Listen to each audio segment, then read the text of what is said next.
আসসালামু আলাইকুম। সংবাদে আপনাদের সবাইকে স্বাগত জানাচ্ছি। আমি ফিরোজ তোহা। শুরুতেই আরবে কেবলস সংবাদ শিরোনাম। ইন্নালিল্লাহ। পুরো মধ্যপ্রাচ্যে তৃতীয় বিশ্বযুদ্ধ ছড়িয়ে পড়েছে, চলছে হামলার পর হামলা। জায়নবাদী ইহুদিবাদীদের সঙ্গে যুদ্ধবিরতি করতে চেয়েছিল ইরান, তবে লেবাননে পর্যায়ক্রমে ইহুদিবাদীরা ব্যাপক আকারে হামলা চালানোর ঘটনায় এই মুহূর্তে যুদ্ধবিরতি হয়তো কার্যকর হবে না বলে এমন ইঙ্গিত দিয়েছে ইসরায়েলের বেশ কয়েকটি গণমাধ্যম। তাহলে ইরান যুদ্ধের এই যুদ্ধবিরতি হয়তো ভেস্তে যেতে পারে। সুতরাং এই মুহূর্তে সবাইকে আরও বেশি সজাগ থাকতে হবে। জায়নবাদীদের কোনোভাবেই ছাড় দেওয়া হবে না বলে ইরানের পক্ষ থেকে হুঁশিয়ারি দেওয়া হয়েছে। ঘটনার পরই ইহুদিবাদীরা আরও তীব্রবেগে লেবাননে হামলা চালাচ্ছে। অবস্থায় ইহুদিবাদী ইসরায়েলকে ছাড় দেবে না লেবাননের সশস্ত্র যোদ্ধারা। চলছে হামলার পর হামলা। আর এর মাঝে আমাদের হাতে এসে পৌঁছেছে যুদ্ধের সর্বশেষ গুরুত্বপূর্ণ সব থেকে তাজা আপডেট সংবাদ আপনাদের জানিয়ে দিব। প্রথমেই জানাবো, যুক্তরাষ্ট্রের সঙ্গে সংলাপ থেকে সরে দাঁড়ালো ইরান। যুক্তরাষ্ট্রের সঙ্গে ইসলামাবাদের সংলাপ থেকে সরে দাঁড়িয়েছে ইরান। ইসরায়েল ভিত্তিক সংবাদ মাধ্যম জেরুজালেম পোস্টে এই তথ্য জানিয়েছে। প্রতিবেদনে ইসরায়েলের আরেকটি সংবাদ মাধ্যম কানের বরাত দিয়ে বলা হয়েছে, যুক্তরাষ্ট্র ও ইসরায়েলের সঙ্গে চলমান যুদ্ধবিরতিতে লেবাননকে অন্তর্ভুক্ত করতে চায় তেহরান। এরপর জানাবো, যুক্তরাষ্ট্রের সঙ্গে আলোচনার জন্য পাকিস্তানে পৌঁছেছে ইরানের প্রতিনিধি দল। তবে ইরানের পক্ষ থেকে বলা হয়েছে যে তাদের কোনো প্রতিনিধি দল যায়নি। তাহলে বিষয়টিকে এখন পর্যন্ত স্পষ্ট হওয়া যাচ্ছে না। যুক্তরাষ্ট্রের প্রতিনিধিদের সঙ্গে আলোচনা করতে নাকি ইরানের একটি প্রতিনিধি দল পাকিস্তানের রাজধানী ইসলামাবাদে পৌঁছেছে আজ। এই তথ্য জানিয়েছে সংবাদ মাধ্যম ওয়াল স্ট্রিট জার্নাল। এদিকে লেবাননে হামলা চালিয়ে যাচ্ছে ইসরায়েল, লক্ষ্যবস্তু অ্যাম্বুলেন্স। ইসরায়েল লেবাননের দক্ষিণ অঞ্চলে হামলা অব্যাহত রেখেছে। লেবাননের জাতীয় সংবাদ সংস্থা এনএনএ জানিয়েছে যে দক্ষিণ অঞ্চলের দেইর কানুন রাস আল আইনে ইসরায়েলি বিমান হামলায় বেশ কয়েকটি অ্যাম্বুলেন্স ও ফায়ার সার্ভিসের গাড়ি ক্ষতিগ্রস্ত হয়েছে। এবারে জানাবো, 40 দিনের যুদ্ধে ইরানের ক্ষয়ক্ষতির পরিমাণ 145 বিলিয়ন মার্কিন ডলার। মাত্র 40 দিনের সংঘাতে ইরানে ব্যাপক অর্থনৈতিক ও অবকাঠামো ক্ষতির মুখে পড়েছে। ইসরায়েল ও যুক্তরাষ্ট্রের যৌথ হামলায় দেশটির শিল্প কারখানা, বিদ্যুৎ কেন্দ্র, বিমানবন্দর ও সেতুসহ গুরুত্বপূর্ণ স্থাপনা ধ্বংস হয়ে গেছে, যার প্রভাবে বিপুল সংখ্যক মানুষ কর্মহীন হয়ে পড়েছে। এবং সর্বশেষ জানাবো, হামে আরও 4 শিশুর মৃত্যু, আক্রান্ত 168। হামের উপসর্গ নিয়ে 24 ঘন্টায় সারা দেশে আরও নতুন করে 4 শিশুর মৃত্যু হয়েছে এবং নতুন করে আক্রান্ত হয়েছে 168 জন শিশু। হামের উপসর্গ নিয়ে 15 মার্চ থেকে পর্যন্ত 27 দিনে সর্বমোট 167 শিশুর মৃত্যু হয়েছে। আক্রান্ত হয়েছে আরও 2409 জন শিশু। প্রিয় দর্শক, এতক্ষণ শুনছিলেন সংবাদ শিরোনাম, এবারে বিস্তারিত। তবে তার আগে বন্ধুরা, অনুরোধ থাকবে এই সংবাদটিতে একটি লাইক দিন। এই চ্যানেলে আপনি নতুন হয়ে থাকলে আমাদের সংবাদটি দেখতে দেখতে চ্যানেলটি সাবস্ক্রাইব করে রাখুন। কমেন্ট করে বন্ধুরা আপনার মূল্যবান মতামত জানিয়ে দিন আপনি বিশ্বের কোন দেশ থেকে বা বাংলাদেশের কোন স্থান থেকে আমাদের সংবাদটি দেখছেন এবং শুনছেন। আর বন্ধুরা, সংবাদটি আপনার সোশ্যাল মিডিয়া ফেসবুকে শেয়ার করে বন্ধুদেরও দেখার সুযোগ করে দিন। গাজা যুদ্ধে আপনি যদি নিরীহ ফিলিস্তিনিদের ভালোবেসে থাকেন, কমেন্টে ইয়েস লিখে পুরো বিশ্ববাসীকে আমাদের এই সংবাদটি দেখার সুযোগ করে দিন। এবারে বিস্তারিত। যুক্তরাষ্ট্রের সঙ্গে সংলাপ থেকে সরে দাঁড়ালো ইরান। যুক্তরাষ্ট্রের সঙ্গে ইসলামাবাদে সংলাপ থেকে সরে দাঁড়িয়েছে ইরান। ইসরায়েল ভিত্তিক সংবাদ মাধ্যম জেরুজালেম পোস্ট এই তথ্য জানিয়েছে। প্রতিবেদনে ইসরায়েলের আরেকটি গণমাধ্যম কানের বরাত দিয়ে বলা হয়েছে, যুক্তরাষ্ট্র এবং ইসরায়েলের সঙ্গে চলমান যুদ্ধবিরতি লেবাননকে অন্তর্ভুক্ত করতে চায় তেহরান। এদিকে লেবাননে সরকারি কর্মকর্তা ও ইসরায়েলের সঙ্গে যুদ্ধবিরতির সংলাপে অংশ নিতে প্রস্তুত বলে উল্লেখ করা হয়েছে। 28 ফেব্রুয়ারি থেকে টানা 40 দিন সংঘাতের পর যুক্তরাষ্ট্র, ইরান ও ইসরায়েল 2 সপ্তাহের যুদ্ধবিরতি ঘোষণা করেছে। এই বিরতিতে স্থায়ী সমাধানের দিকে নিজে এগিয়ে যাচ্ছে। আজ পাকিস্তানের রাজধানী ইসলামাবাদে যুক্তরাষ্ট্র ইরানের প্রতিনিধি দল সংলাপে বসার কথা ছিল। এ বিষয়ে পাকিস্তানে নিযুক্ত ইরানের রাষ্ট্রদূত রেজা আমিরি মেঘাদাম বৃহস্পতিবার সামাজিক যোগাযোগ মাধ্যম এক্সে দেয়া পোস্টে জানিয়েছে যে ইরানি প্রতিনিধিরা সেদিন রাতেই ইসলামাবাদের উদ্দেশ্যে রওনা হবেন। তবে পরে তিনি পোস্টটি মুছে ফেলেন। এখন পর্যন্ত ইরানের প্রতিনিধিদের ইসলামাবাদে পৌঁছানোর কোনো নিশ্চয়তা, কোনো তথ্য পাওয়া যায়নি। একইভাবে মার্কিন প্রতিনিধিদের উপস্থিতির খবরও মেলেনি বলে জানানো হয়েছে।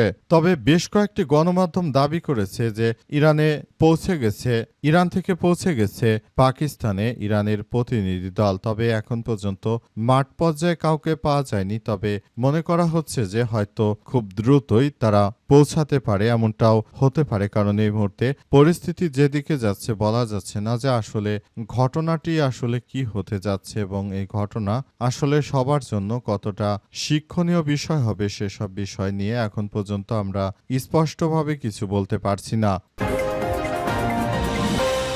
যুক্তরাষ্ট্রের সঙ্গে আলোচনার জন্য পাকিস্তানে পৌঁছেছে ইরানের প্রতিনিধি দল। যুক্তরাষ্ট্রের প্রতিনিধিদের সঙ্গে আলোচনা করতে ইরানের একটি প্রতিনিধি দল পাকিস্তানের রাজধানী ইসলামাবাদে পৌঁছেছে। এই তথ্য দিয়েছে সংবাদ মাধ্যম ওয়াল স্ট্রিট জার্নাল। ইরানের প্রতিনিধি দলের নেতৃত্ব দিচ্ছে দেশটির পররাষ্ট্রমন্ত্রী সৈয়দ আব্বাস আরাগচি এবং পার্লামেন্টের স্পিকার বাঘের গালিবাফ। অন্যদিকে যুক্তরাষ্ট্রের প্রতিনিধি দলের নেতৃত্ব দেওয়ার কথা রয়েছে ভাইস প্রেসিডেন্ট জেডি ভ্যান্স। তবে দুই দেশের মধ্যে আলোচনা হবে কিনা এ নিয়ে শঙ্কা তৈরি হয়েছে। এর মূল কারণ হলো লেবানন। গতকাল ইহুদিবাদী ইসরায়েলিরা তারা লেবাননে আমাদের নিরীহ ভাই বোনদের উপর আক্রমণ চালিয়ে যাচ্ছে। ইরান সরাসরি জানিয়ে দিয়েছে যে তোমরা যদি লেবাননে নিরীহ মানুষদের উপর এভাবে আক্রমণ অব্যাহত রাখো তাহলে আমরা তোমাদের সঙ্গে যুদ্ধবিরতি করতে পারবো না। ইরান সরাসরি নাকচ করে দিয়েছে এই রাষ্ট্রটিকে যে কোনোভাবেই ইরান এই ধরনের কার্যক্রম আসলে চালাবে না। দখলদার ইহুদিবাদীরা যে কার্যক্রম চালাতে চায়, যেটি আসলে তারা করতে চাচ্ছে, সেটি কোনোভাবেই গ্রহণযোগ্য হতে পারে না। সারা বিশ্ব জুড়ে দখলদার ইসরায়েলি বাহিনী যে কার্যক্রম শুরু করেছে, পুরো মধ্যপ্রাচ্য জুড়ে ইহুদিবাদীরা যে ধরনের সমস্যার সৃষ্টি করেছে, ইরান এটিকে মেনে নিয়ে তারা যুদ্ধবিরতি করতে রাজি হবে না। ইরান সরাসরি না করে দিয়েছে এবং জানিয়েছে যে দখলদারদের কোনোভাবেই ছাড় দেওয়া হচ্ছে না। পুরো বিশ্বজুড়ে দখলদারদের যে ধরনের কর্মকাণ্ড রয়েছে, এই কর্মকাণ্ডগুলো থেকে এখনই বেরিয়ে আসতে হবে। পরিস্থিতি জটিলতার আগে সবাইকে নিয়ে এখনই পরিস্থিতি আরও ভালোভাবে পর্যবেক্ষণ করে তারপর ভবিষ্যতের দিকে আমাদের সবাইকে এগিয়ে যেতে হবে বলে এমন কথাই নিশ্চিত করা হয়েছে। লেবাননে হামলা চালিয়ে যাচ্ছে ইসরায়েল, লক্ষ্যবস্তু অ্যাম্বুলেন্স। অত্যন্ত দুঃখের সংবাদ যে লেবাননে আমাদের মুসলিম ভাই বোনদের উপর হামলা চালিয়ে যাচ্ছে জায়নবাদী ইহুদিবাদী ইসরায়েল। তারা লেবাননে নিরীহ মানুষদেরকে হত্যা করছে। তাদের উদ্দেশ্য হচ্ছে সারা পৃথিবী জুড়ে মধ্যপ্রাচ্যের তারা প্রথমে দখল নেবে, এরপর তাদের উদ্দেশ্য হচ্ছে তারা পৃথিবীটাকে নিজেদের মতো করে তারপর পরিস্থিতি সেই দিকে নিয়ে যেতে চায়। পরিস্থিতি আসলে ধীরে ধীরে জটিলতার দিকে চলে যাচ্ছে। পরিস্থিতি এতটাই খারাপ আকার ধারণ করছে যে সবকিছু ধ্বংসপ্রাপ্ত হয়ে যাচ্ছে। মধ্যপ্রাচ্য জুড়ে যে সংঘাতময় পরিস্থিতি এবং দখলদার জায়নবাদীরা যা শুরু করেছে, এটা মানবতার ইতিহাসে সবথেকে নিকৃষ্ট ঘটনা। তারা লেবাননে প্রতিনিয়ত হামলা চালিয়ে নিরীহ মানুষকে হত্যা করছে। বিভিন্ন হসপিটালে আক্রমণ চালানো হচ্ছে। পাশাপাশি জাতিসংঘে যে সমস্ত সেনা সদস্যরা লেবাননে মিশনে রয়েছে তাদের উপরও হামলা করা হচ্ছে। বাংলাদেশি সেনারাও লেবাননে অবস্থান করছে মিশনে, তাদের উপরও টার্গেট করে হামলা করা হচ্ছে। পাশাপাশি বাংলাদেশ থেকে অনেক মানুষই গৃহকর্মীর ভিসায় লেবাননে কাজ করতে গেছে, তাদেরকেও হত্যা করা হচ্ছে। এই ইহুদিবাদী ইসরায়েল তারা নিরীহ লেবানিজ নাগরিকদের হত্যা করছে। এখান থেকে বেরিয়ে আসার জন্য এখনই মুসলিম বিশ্বকে ইহুদিবাদী ইসরায়েলকে চাপ দিতে হবে। কিন্তু কে দেয় কার চাপ? কারণ সৌদি আরব, কাতার, কুয়েত, বাহরাইন, ওমান সহ যারাই রয়েছে তারা হচ্ছে মুসলিম নামে এক ধরনের ইহুদিদের দালাল। এই দালাল রাষ্ট্রগুলো তারা সব সময় তাদের যে পরিমাণ আল্লাহ টাকা পয়সা দিয়েছে সব টাকাগুলো তারা আমেরিকার ট্রেজারি বন্ডে সুদে বিনিয়োগ করে আসে। এগুলো দিয়ে মূলত তারা রাষ্ট্র পরিচালনা করছে, সমস্ত রাষ্ট্রগুলির সরকারেরা।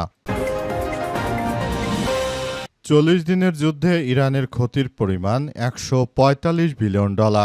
ধীরে ধীরে পরিষ্কার হতে শুরু করেছে ইরানের ক্ষয়ক্ষতির পরিমাণ। মার্কিন যুক্তরাষ্ট্র এবং ইহুদিবাদী ইসরায়েল তারা ইরানে 1400-র বেশি টার্গেটে হামলা চালিয়েছে।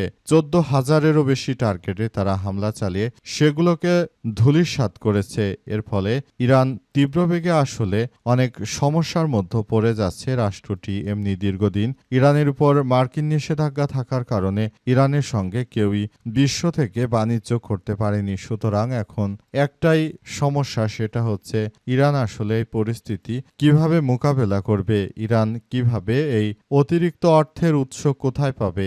ইতিমধ্যেই তারা দেখতে পাচ্ছে যে দখলদার ইসরায়েলি বাহিনী আবারও তাদের বিভিন্ন গুরুত্বপূর্ণ স্থাপনায় হামলা চালাতে চায়। ইহুদিবাদী ইসরায়েল যে কার্যক্রম মূলত শুরু করেছে এটা আসলে কোনোভাবেই মেনে নেওয়া যায় না। দখলদারেরা যে কার্যক্রম শুরু করেছে, যেটা তারা করছে, সেটি মানব সভ্যতার ইতিহাসে সব থেকে ঘৃণিত কাজ এই ইহুদিবাদী ইসরায়েল করছে। তারা পুরো মধ্যপ্রাচ্যের দখল নিতে চায় এবং তারা চায় আগামীতে তারাই সারা বিশ্বের নেতৃত্ব দেবে। এই দখলদারেরা এখন পর্যন্ত মুসলিম বিশ্ব ঘুমিয়ে রয়েছে। তারা এখনো বুঝতে চাইছে না যে আসলে সমস্যাটি কি হতে চলেছে সারা বিশ্ব জুড়ে। এভাবে যদি ইহুদিবাদী ইসরায়েল এবং মার্কিন যুক্তরাষ্ট্র এই কাজগুলো করতে থাকে তাহলে ভবিষ্যতে আরও সমস্যা সৃষ্টি হতে পারে। যদি মধ্যপ্রাচ্য থেকে এখন ইহুদিবাদীদের না সরানো যায় এবং আমেরিকাকে না সরানো যায়, সেটি আরও সবার জন্য খুবই খারাপ ধরনের কার্যক্রম সৃষ্টি হতে পারে। তাই এখনই এ বিষয় নিয়ে সবারই যত্নবান হওয়া উচিত বলে ধারণা করা হচ্ছে এবং প্রতিনিয়ত এসব বিষয় নিয়ে সবাইকে সতর্ক বার্তা দেওয়া হচ্ছে, যাতে করে ভবিষ্যতে কেউ আর এই জায়নবাদীদের হয়ে কাজ না করে এবং তারা সবাই যেন নিজ নিজ দেশের প্রতি নিজেকে উৎসর্গ করে দেয় এবং সবাই যেন একটি ভালো সুন্দর পরিবেশের মধ্য দিয়ে বড় হতে পারে, এমন প্রত্যাশাই করছে ইরান।